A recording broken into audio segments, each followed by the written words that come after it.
And Jesus has called us to be light in a dark world. And so it's very important that all of us decide right now. I know that many of you already have, but so many of us, you have a role to play in all of this. And so when God kind of nudged me a few years ago regarding the mini initiative and saying, hey, wait a minute, these mandates that are coming down are not constitutional, they are not going to hold up, and time is bearing that out to be accurate.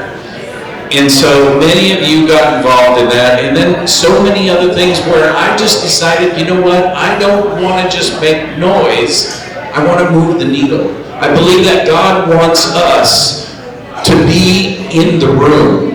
Again, when we aren't in the room, there's no light. Think about that.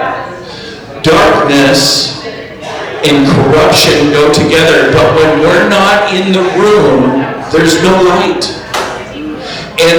And corruption and darkness will thrive in those situations. And again, Jesus has called us to be there. So on December 19th of last year, 2023, I filed a Restore Election Confidence Initiative that really came out of the fact that, and many of you probably know, that not all is all right here in Clark County regarding our election procedures and situations. And of course, there's those that want to tell us that everything's just fine.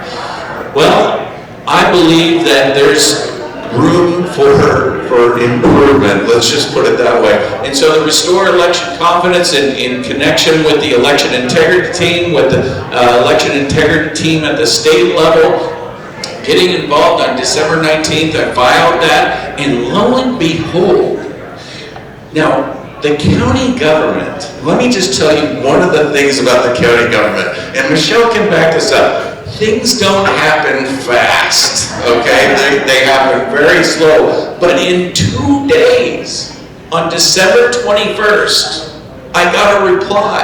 And it was the prosecuting attorney's office saying, you know what, I don't know what this is really saying, and we think it might do this, it might do that, we don't know, scratch our heads, but we're not going to allow it onto the ballot. Now, any of you know the Home Rule Charter, which is kind of like the Clark County Constitution. That's not how things are supposed to go. So I pushed back. They sent me another letter saying, oh, we've come up with brand new reasons why we're not going to allow this.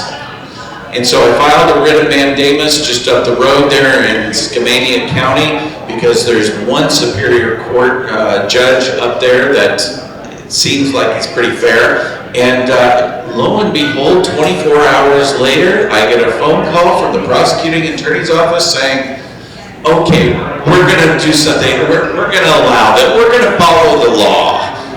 And so many of you know the rest of the story. Dozens of volunteers went out and we endured 50 rainy days out of only 120 days that were allowed to collect it.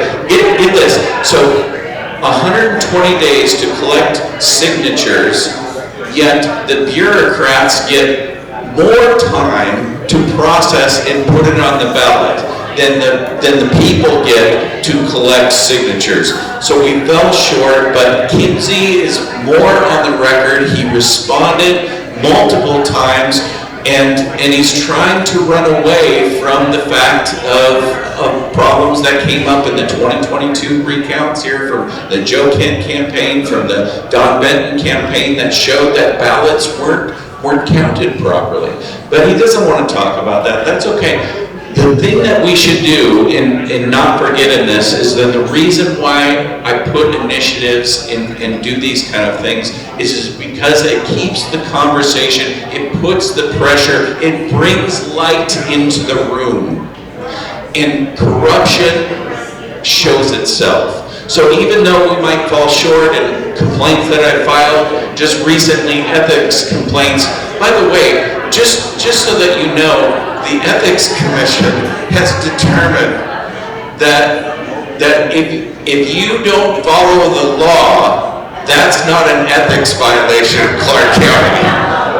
because they refuse to investigate what the prosecuting attorney's office did by just not following the law. It's crazy. And so, or Kimsey can mislead the government, the public, and the Clark County Council, and that's not an ethics violation.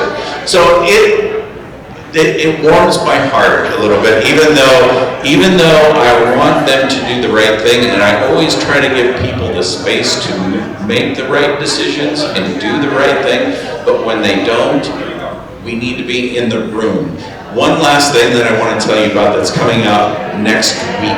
So June 25th, 10 a.m., Clark County Council, there is a hearing that will be for the charter amendment on initiatives that Kimsey put together. Now, I told you about the prosecuting attorney's office breaking the law. They're trying to change that law so that they can do what they tried to do illegally, make that legal. Does that make sense? They want to give the prosecuting attorney's office, expand their powers, that effectively they can shut down any initiative that they don't like. So only initiatives in Clark County that will go forward will be county administrative elite approved. And all they have to do is, just like what they tried with me, is write a letter saying, we don't like this. We're not going to allow it. So June 25th, next Tuesday, 10 a.m. is a Clark County Council meeting. If 1/10 of the people here just show up at 10 a.m. and speak up and say, we don't want this.